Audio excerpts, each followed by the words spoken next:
My name's Aaron, welcome back to my channel. How are you? I'm fantastic and I'm doing really well. Today I'm reviewing Ombre Nomade by Vuitton. This is £275, 400ml. The notes are oud wood, benzoin tears, incense and raspberry. Benzoin tears make me giggle. Do we have our bottles of Ombre Nomade? I'm engaged with a high self. Let's get testing. Very excited about this. It's a really requested video.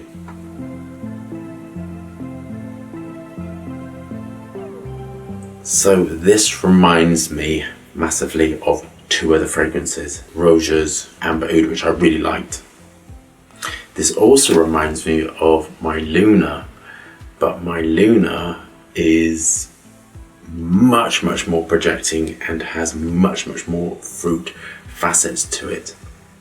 And in my Luna, the oud is right through the whole formulation, and you can just smell oud the next day on your skin. This is based upon Hedione and some aqueous raw materials to help aid elevation in quite a dense and heavy formulation.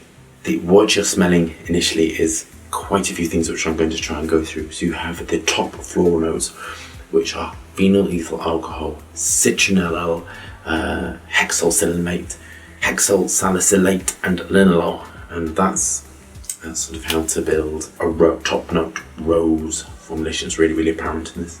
It has a vanillin in as well, which gives you that smoothness to it, and there's smoothness with the combination of vanillin and some wood raw materials, because all of these sort of very excitatory, expensive raw materials that I particularly love using as well, because they're so up to date and high tech. They can smell really very projecting. So here I can describe it to you. So you smooth them as well.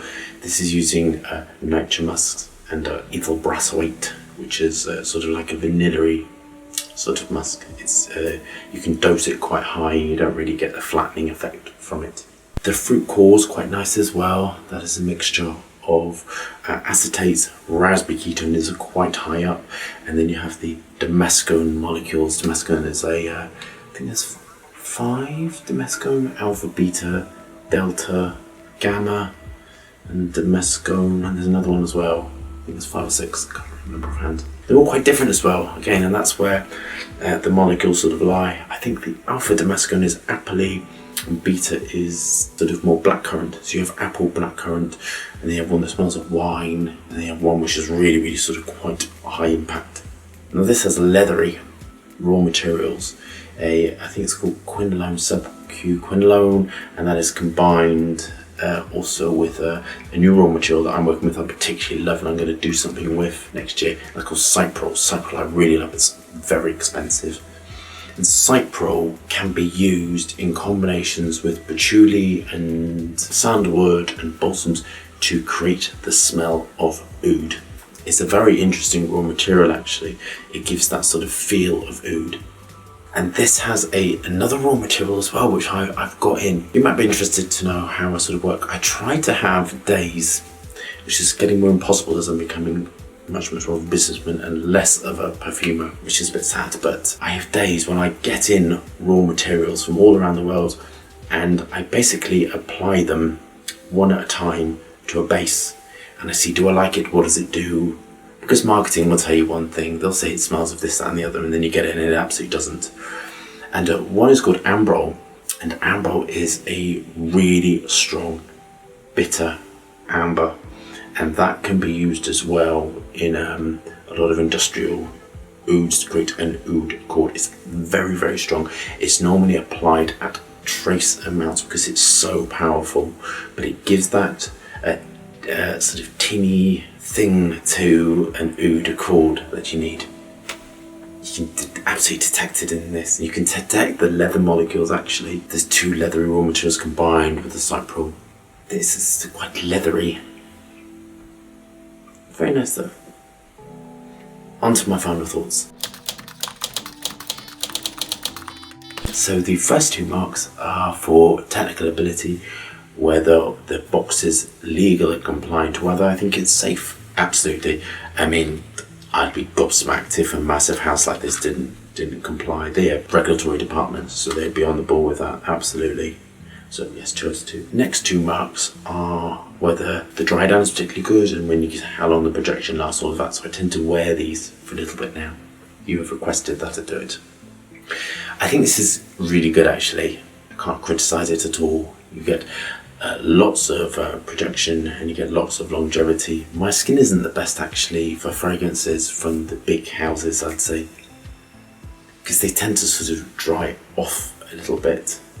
But this is very nice. But I got about, I'd say, 2 to 3 hours projection, and then it dried down to a skin scent. And on the dry down, you really can detect the leather, the cyprol, the vanilla, and you're sort of left with the base raw materials. I do want to say, sort of later on that evening, there was just base raw materials left on. The next 2 marks are for the price. Yes, I think it's worth the price. 100ml is about 140 quid. I think it's good. Do I like it? It's lacking something, my friends. I'm not going to lie to you. You can probably tell I think it's very, very good. But I would love some Rose Absolute. I would love some Vanilla Absolute. I'd love to see my Thai Oud in this. That would sort of transform this. My Thai Oud is incredibly expensive. It would increase the incensey and the oud effect, in my opinion, of course. The one thing I really do like is the incense. So called. I haven't yet done an incense-based fragrance, and I think I may do something next year, something quite interesting. But this, I do like the sort of incensey effect. But as it's drying, it is drying down. I can smell vanillin. The cyprol is so apparent and the leathery notes are quite apparent, so it's drying down to what it is in it. I'm going to mark this, I think an 8 out of 10. I do like how it's constructed. I do like the ambroxan in it, that sort of dry ambroxan. I do love the lily of the valley raw materials that are smoothing. I love the way it's been smooth. I do really love it, but it is lacking some absolutes at this price, and it can be done. Absolutes at trace amounts can just create exquisite, fantastic creations. There you go, my friends. I hope you love that review. Thumbs up and subscribe for more fascinating, interesting content. Lots of moving hands and lots of fragrance reviews. I hope you're staying safe and well, and I'll see you soon.